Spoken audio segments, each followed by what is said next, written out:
Hey, also, we've got a bunch of reading here to do in Esther, so let's get started. So we're in Esther 5, and we're going to cover 1 through 10 today.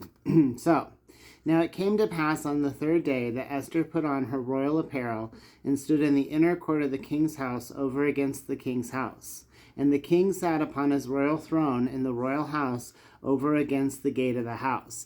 Now, where we last left off in our videos was Esther and all of the Jews in Shushan and Mordecai had been fasting for 3 days, neither eat nor drink. So when she goes to put on this royal apparel, right, it's like she's probably not looking great. She's probably hungry. She's probably tired. She's dehydrated. And this apparel that queens wear, it was a lot to put on, right? The crown, all the clothes, the layers. So she's putting that on knowing that that's the outfit she could die in, right? But she is like dressed to impress, right? She's not just showing up to the king in any old thing. She's not showing up like in some scantily clad outfit for him. She's showing up as Queen Esther. And what we're going to see here is how the king is going to respond to her. Is this the end of Esther? Is this where she's just done? Is this where it's all over?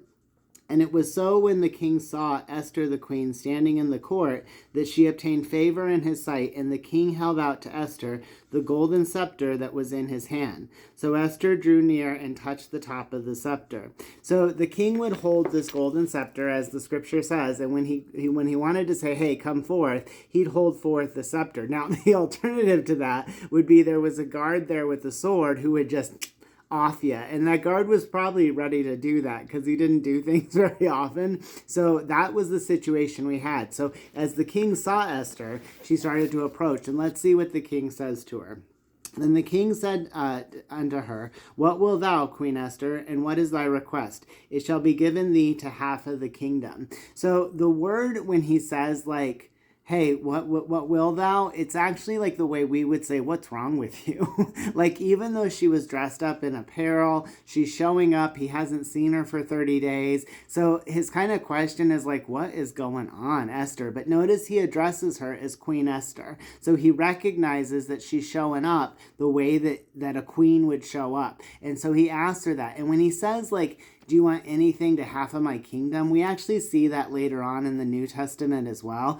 It's not literal. They don't actually mean they're going to give you half their kingdom. It's understood that it's more of a figurative speech, as to be like, hey, let me go ahead and give you something, and I'll give you whatever you want. And the idea there is, I guess you could ask for half the kingdom, but I think it's really a test to me as to when someone says, hey, what do you want? Are you going to ask for the whole kit and caboodle, right? Or are you going to ask for the request that's really on your heart? Okay, and Esther answered, if it seem good unto the king, let the king and Haman come this day unto the banquet that I have prepared for him. Then the king said, cause Haman to make haste, that he may do as Esther has said. So the king and Haman came to the banquet that Esther had prepared. So it's interesting here, right? Haman is our Holocaust guy. He's our dun-dun-dun guy. But here Esther decides, rather than going as Mordecai had asked, which was to ask for a reprieve for the Jewish people, to save them, herself and all the others, instead she asked for a party. She asked to throw a lavish meal for the king and for Haman. And there could be a lot of reasons why that is, right? What comes to my mind is keep your friends close and keep your enemies closer. See, Esther is working with God, and God likes us to not just act all the time. He likes us to sit back and observe and pray, right? So by having this first banquet, by the way, there's going to be 2, right? It's going to be a chance for Esther to see how the king and Haman, how they communicate, how tight are they, what's the bromance really about. But it's also a chance for her to sort of fatten Haman up for the kill, in my eyes, right? She gets him feeling good. She puts all this great food in him, right? She's going to get him ready for what God has planned next. Now, whether Esther knows that or not, we don't really know. It's pretty unclear. But we do know that all of a sudden she's following and making these moves that we just don't expect, right? She's making different moves, and God asks us to move differently. So that's that's really our aspect here, that right after the fast and the prayer,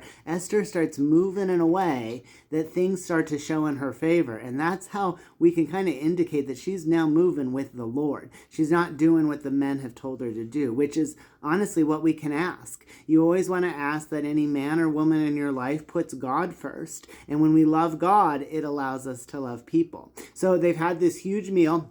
Esther's literally been serving this guy that she cannot stand, who's going to kill all of her people, the Hitler of their time, right? She's feeding him great food and throwing him a party. And then it ends, and let's see what happens next. And the king said unto Esther at the banquet of wine, What is thy petition? And it shall be granted thee. And what is thy request? Even to half of the kingdom it shall be performed. So once again, she could have the kingdom twice. Then answered Esther and said, My petition and my request is this. If I have found favor in the sight of the king, and if it please the king to grant my petition and to perform my request, let the king and Haman come to the banquet that I shall prepare for them, and I will do tomorrow as the king hath said. So 2 space morrow, by the way. Then went Haman forth that day, joyful and glad with a glad heart. But when Haman saw Mordecai in the king's gate, that he stood up not moved for him, he was full of indignation against Mordecai. So let's pause there. So remember that the king's gate is where Mordecai worked. So Mordecai is there. He's praying. He's faithful. He won't get up and bow to Haman. And to me, it's such a message as children of God. That's the label that we need in this life, right? There's so many labels that people can put on us, but child of God is the one that matters. And when you're at work, when you're in your station of authority, that's who you represent in all your actions and all your behaviors. So just because Mordecai is now back among all of the people he worked with, amongst all these folks who he wants to respect and respect him, he's not going to change his faith to God, especially when Haman shows up. He's not all of a sudden going to give up to Haman. He's going to stay seated on the ground for the Lord so that he's seated in heaven with Jesus Christ. And that's what Jesus asks us to do. Remain humble, remain in place, remain faithful, even when we're faced at different circumstances, when we're at work, when we're out socially, when we're amongst other people. Remain true to who you are. And Haman, who was so happy at dinner, right? So happy and full of food, now he's angry all of a sudden. But notice he doesn't do anything. He doesn't come against it. And sometimes when men are really holy, when they have a faithfulness to God, there's a reverence around them, is what I really believe. That it's tough to come against them in that moment because God is literally watching over them, guiding them. And as long as we stay steadfast and don't let our own pride get to us, don't sit on our high horses, have high opinions, as long as we do the opposite and remain low and give to God and submit to God, it provides such a grace to us, such a protection, such a sanctification of who we are. Now also, right, Haman's got a reputation. He probably doesn't want to show his emotion. Men don't like to do that. Spoiler alert, guys don't like to be super emotional and vulnerable, especially with other people that work for them, people they see as subordinates. So all that's coming into play here as Haman is really mad after he was happy. Notice how subject to emotion men can be, just like women. They just don't always show it. And then he's going to head off because I also believe he wanted to do what happens next in verse 10, right? It is going to be, nevertheless, Haman refrained from himself.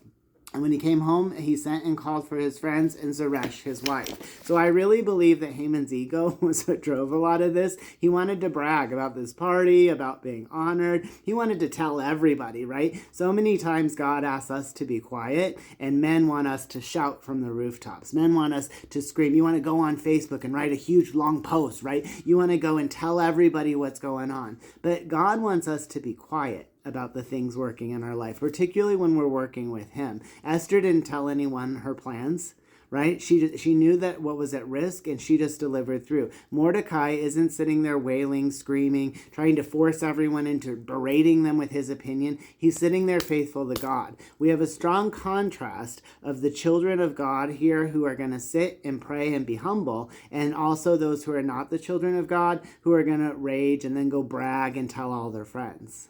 All right, more to come this week as we discuss Esther. This is Chatting at Cheesman. Chatting at Cheesman. Happy Sunday. Happy Sunday. I love Sunday.